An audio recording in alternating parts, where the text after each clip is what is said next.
Video കാണുന്ന എല്ലാ കൂട്ടുകാരും ലൈക്ക് ചെയ്യുക, സബ്സ്ക്രൈബ് ചെയ്യുക. ഹലോ ഫ്രണ്ട്സ്, ഇന്ന് നമ്മൾ പഠിക്കാൻ പോകുന്ന കണ്ടീഷൻ എന്ന് പറയുന്നത് ആസ്മയെ കുറിച്ചാണ്. സോ ആസ്മയുടെ ഡെഫിനിഷൻ നോക്കാം. It is a heterogeneous disease of airway which include reversible periodic bronchospasm characterised by obstruction of airway which leads to excessive mucus production hyper activity of the activity. So asthma എന്ന് പറയുന്നത് ഒരു heterogeneous disease ആണ്. എന്ന് പറഞ്ഞാൽ ഈ asthma ഉണ്ടാകാൻ several എത്തിയോളജീസ് ആണ്, കാരണമുണ്ട്. ഒരു എത്തിയോളജി അല്ല, പല എത്തിയോളജി എന്ത് ചെയ്യണം, ആസ്മയ്ക്ക് ഉണ്ടാകാനുള്ള സാധ്യതയുണ്ട്. സോ അപ്പോൾ എന്ത് ചെയ്യും, അത് റിവേഴ്സിബിൾ ആണ്. അത് നമുക്ക് കറക്റ്റായിട്ട് ട്രീറ്റ്മെൻറ്റ് എടുത്ത് എന്ത് ചെയ്യാം, റിവേഴ്സിബിൾ ആണ്. So reversible periodic bronchospasm. So bronchospasm എന്ന് പറഞ്ഞു കഴിഞ്ഞാൽ എന്താണ്, നമ്മുടെ ബ്രോങ്കയിൽ, നമ്മുടെ എയർവേ പോകുന്ന ബ്രോങ്കയിൽ മസിൽസ് ടൈറ്റനിങ് ആവും. അപ്പോൾ എന്ത് ചെയ്യും, അവിടെ ഒബ്സ്ട്രക്ഷൻ ഓഫ് ദ എയർവേ സംഭവിച്ചിട്ട് എക്സസീവായിട്ട് എന്ത് ചെയ്യും, മ്യൂക്കസ് പ്രൊഡക്ഷൻ ഉണ്ടാവും. അപ്പോൾ നമുക്ക് എന്ത് ചെയ്യും, ബ്രീത്തിങ് ഡിഫിക്കൽട്ടി വരും. ഇതാണ് ആസ്മ എന്ന് പറഞ്ഞു കഴിഞ്ഞാൽ. സോ അതൊരു ഹെട്രോജീനസ് ഡിസീസാണ്. എവിടെ, എയർവേനെയാണ് അഫക്റ്റ് ചെയ്യുന്നത്.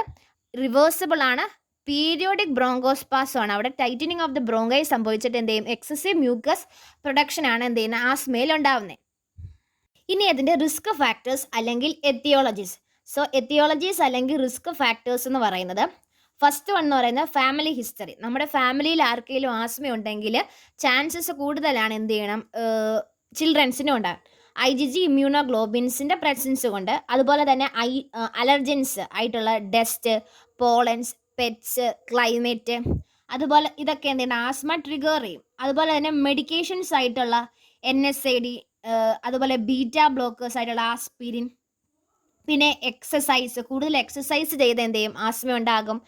Air pollution, cigarette smoking, vehicle exposure, occupational factors ആയിട്ടുള്ള agriculture work, hospital, bakers, plastic manufactures, beauticians, respiratory tract infections ആയിട്ടുള്ള സൈനസൈറ്റീസ്, അലർജിക് റൈനൈറ്റീസ്, പിന്നെ അപ്പർ റെസ്പിറേറ്ററി ട്രാക്ട് ഇൻഫെക്ഷൻ ഉള്ളവർക്ക്, പിന്നെ ഫുഡ് ഡൈസ് കഴിക്കുന്നവർക്ക്, അതുപോലെ തന്നെ GRD, പിന്നെ സൈക്കോളജിക്കൽ ഫാക്ടേഴ്സ് ആയിട്ടുള്ള ഫിയർ, ആൻസൈറ്റി, ഇതൊക്കെ ഉണ്ടാകുമ്പോൾ എന്ത് ചെയ്യും, ആസ്മ ഉണ്ടാവാനുള്ള ചാൻസസ് കൂടുതലാണ്. സോ നമ്മൾ ആസ്മയ്ക്കകത്ത് പഠിച്ചത് ഫാമിലി ഹിസ്റ്ററി, അലർജൻസ് ആയിട്ടുള്ള ഡസ്റ്റ്, പോളൻസ്, പിന്നെ മെഡിക്കേഷൻസ് ആയിട്ടുള്ള NSAID, അതുപോലെ തന്നെ aspirin, exercise, air pollution, cigarette smoking, vehicle exposure, occupational factors, ഇതൊക്കെയാണ് എന്തെന്ന് പറയുന്നത് റിസ്ക് ഫാക്ടേഴ്സ് ഓഫ് ആസ്മ. ഇനി ആസ്മയുടെ ക്ലാസിഫിക്കേഷൻ ആണ്. സോ ആസ്മയെ നമ്മൾ മൂന്നായിട്ടാണ് ക്ലാസിഫൈ ചെയ്തിരിക്കുന്നത്. ഫസ്റ്റ് വൺ എന്ന് പറയുന്നത് മൈൽഡ് അല്ലെങ്കിൽ ഇൻ്റർമിറ്റൻറ്റ്, മോഡറേറ്റ്, അതുപോലെ തന്നെ സിവിയർ.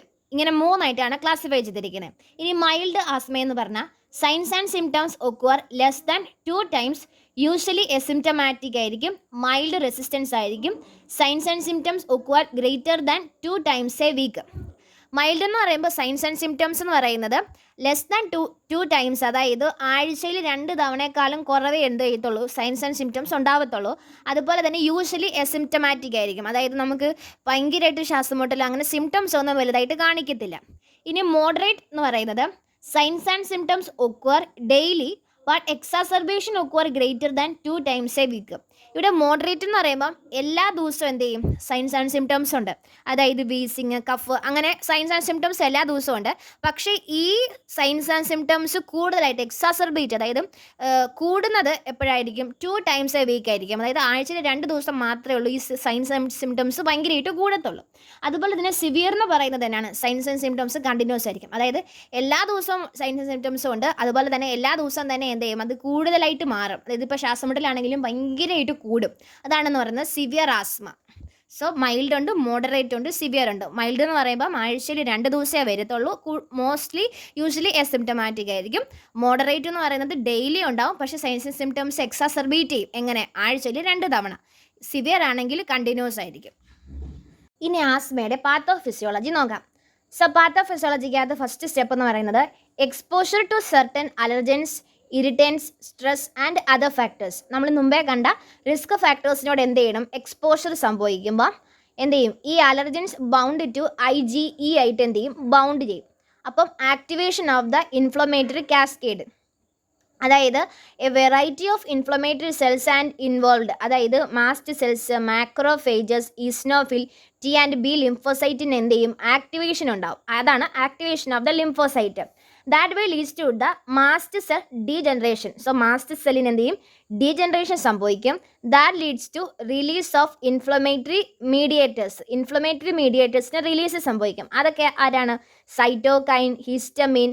അത് increase mucus production causes non productive cough. അതായത് ഇൻഫ്ലമേറ്ററി മീഡിയേറ്റേഴ്സ് എന്ന് പറയുന്നത് ആരൊക്കെയാണ്?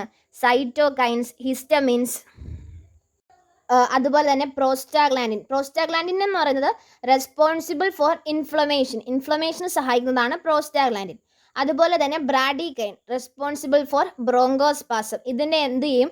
ആക്ടിവേഷൻ സംഭവിക്കും. That will leads to the causes vasodilation and increase capillary permeability. അതെന്ത് ചെയ്യും?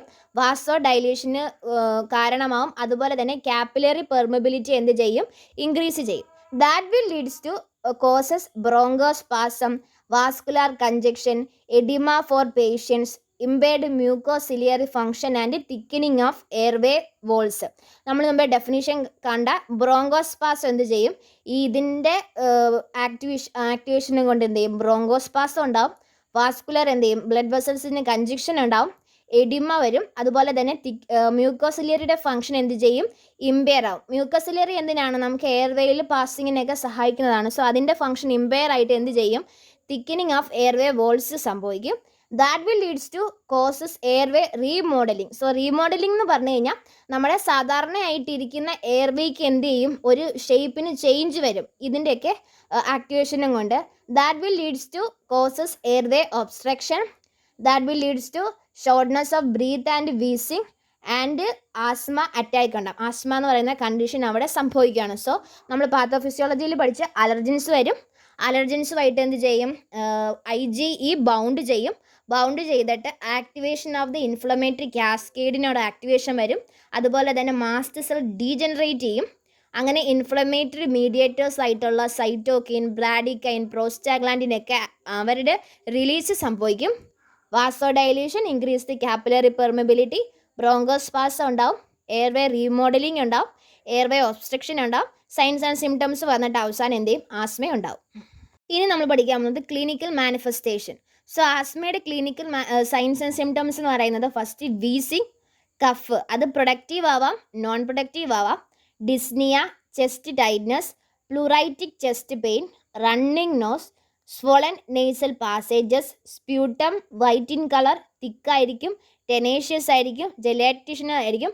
അതുപോലെ തന്നെ അനോറെക്സിയ, സ്ട്രെസ്, സ്കിൻ റാഷസ്, ഇതൊക്കെ ആയിരിക്കും എന്ന് പറയുന്നത് ക്ലിനിക്കൽ മാനിഫെസ്റ്റേഷൻ. ഇനി അതിന് ഡയഗ്നോസ്റ്റിക് ഇവാലുവേഷൻ.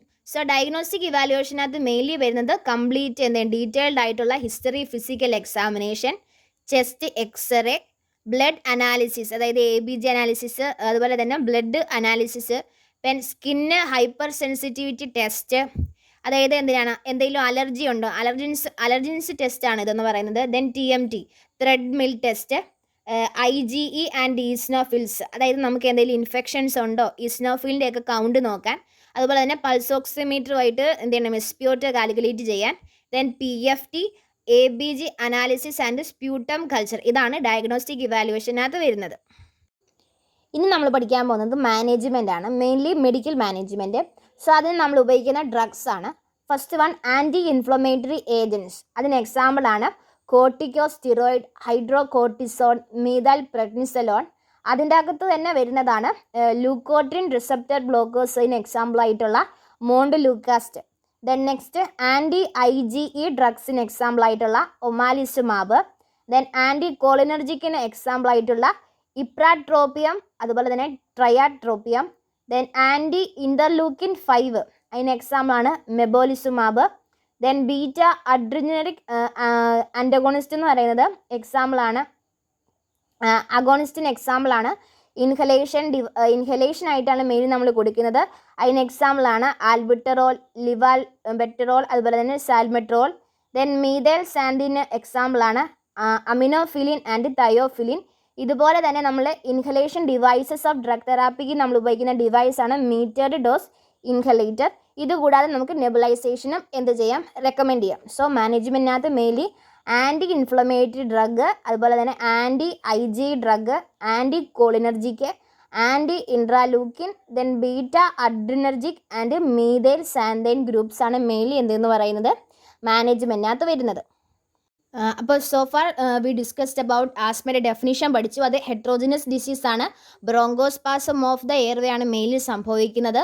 റിസ്ക് ഫാക്ടേഴ്സ് പഠിച്ചു, അതിൻ്റെ ക്ലാസിഫിക്കേഷൻ പഠിച്ചു, then pathophysiology, clinical manifestation, diagnostic evaluation and അതിനുപയോഗിക്കുന്ന ഡ്രഗ്സ് പഠിച്ചു. എല്ലാവർക്കും ഈ വീഡിയോ ഇഷ്ടപ്പെട്ടെന്ന് വിശ്വസിക്കുന്നു. ലൈക്ക് ചെയ്യുക, സബ്സ്ക്രൈബ് ചെയ്യുക.